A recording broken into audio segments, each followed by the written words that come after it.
शहाबुद्दीन जी जब बीमार पड़े तो उस दौरान भी हम लोगों ने, पिताजी ने लगातार सब चीज़ उनका व्यवस्था करना, अस्पताल का सब दवा ववा से सारा चीज़, डॉक्टर से सब लाइनअप हम लोगों ने किया हुआ था।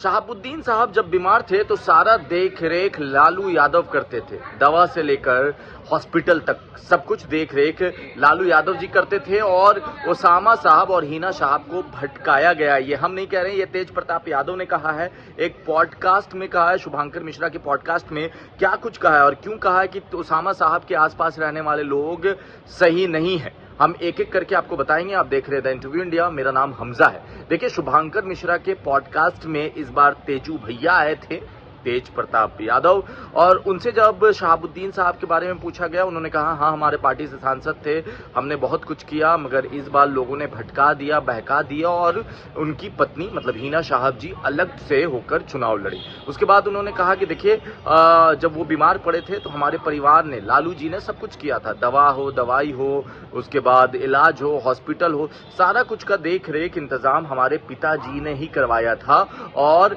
हमारा रिश्ता बहुत अच्छा था। उनके बारे में मैं कोई टिप्पणी नहीं करना चाहूंगा, मगर उनके साथ रहने वाले लोग सही नहीं है। साथ में कहा कि ओसामा साहब से जब मेरी मुलाकात हुई थी, वो दिल का लड़का बहुत अच्छा है, बहुत अच्छा से मिला था, बाहर से पढ़कर आया है, बहुत अच्छे मिजाज का लड़का है, मगर उसके साथ रहने वाले लोग बिल्कुल सही नहीं है और ये हमने उसके कान में बताया था कि तुम उनके साथ मत रहो, फिर भी वो उनके साथ रहता है। अब उनके आसपास में रहने वाले कौन है, क्या है, कौन उनके लिए सही नहीं है या गलत है, वो तो ओसामा साहब ही तय करेंगे और ओसामा साहब ही ज़्यादा अच्छा जानते होंगे कि उनके साथ रहने वाले लोग उनके लिए कितना सही और कितना गलत है, या उनके लिए कौन सही कितना गलत है, इस पर हम टिप्पणी नहीं करते। मगर जो बड़ी बात है ना, वो ये कहा कि जब क्योंकि हिना साहब ओसामा साहब के समर्थक, शहाबुद्दीन साहब के समर्थक कहते हैं कि लालू, जब हमारे शहाबुद्दीन साहब बीमार पड़े तो लालू परिवार ने छोड़ दिया, यहां तक कि उनका जो जनाजा होता है, जिसको अर्थी कहते हैं हिंदी में,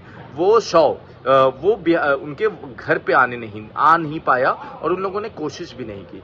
जब वो उनका इंतकाल हुआ तो उनके कब्र पे कोई गया तक नहीं की और कोई पूछने तक नहीं आया। इस बार तो उनके दफ्तर में भी न उनके, जब वो सालगिरह मनाया जाता है जिसको कहले पुण्यतिथि, वो पुण्यतिथि पे भी याद नहीं किया गया, तस्वीर नहीं लगाई गई और इसको लेकर भी सवाल उठाया गया। मगर अब तेज प्रताप यादव जो कह रहे हैं, तेज प्रताप यादव की बात और बाकी जो ओसामा साहब के समर्थक हैं उनकी बात में आसमान जमीन का फर्क है। क्योंकि ओसामा साहब के जो समर्थक है वो कहते हैं कि भाई ध्यान नहीं दिया गया, उनको छोड़ दिया गया, इसीलिए उनका इंतकाल हो गया, अगर कोशिश की गई होती तो शायद ऐसा कुछ नहीं होता। बाकी इधर से कहना है कि नहीं भाई, दवाई, हॉस्पिटल, डॉक्टर, सारा इंतजाम हमारे पिताजी करते थे। ये बात अब जाकर आगे टॉपिक बनेगी, मुद्दा बनेगा। और साथ में ये बात कि ओसामा साहब बहुत अच्छे व्यक्ति हैं, ओसामा साहब बहुत अच्छे हैं, पढ़े लिखे हैं, बाहर से पढ़ाई करके आए हैं, मगर उनके साथ रहने वाले लोग उनको सही नहीं होने दे रहे हैं, उनको मतलब उनको सही रास्ते पे नहीं ले जा रहे हैं, उनके लिए सही नहीं है। ये तेज प्रताप यादव कह रहे हैं। अब देखिए, ओसामा साहब और आरजेडी का रिश्ता अभी सही होने के रास्ते पे ही था, दोनों की मुलाकात भी 2-3 बार हुई थी, मगर क्या तेज प्रताप के यादव के इस बयान के बाद और बवाल मचना तय है? क्या कुछ होगा, जैसा होगा हम आपको अपडेट देते रहेंगे। आप देख रहे थे द इंटरव्यू इंडिया।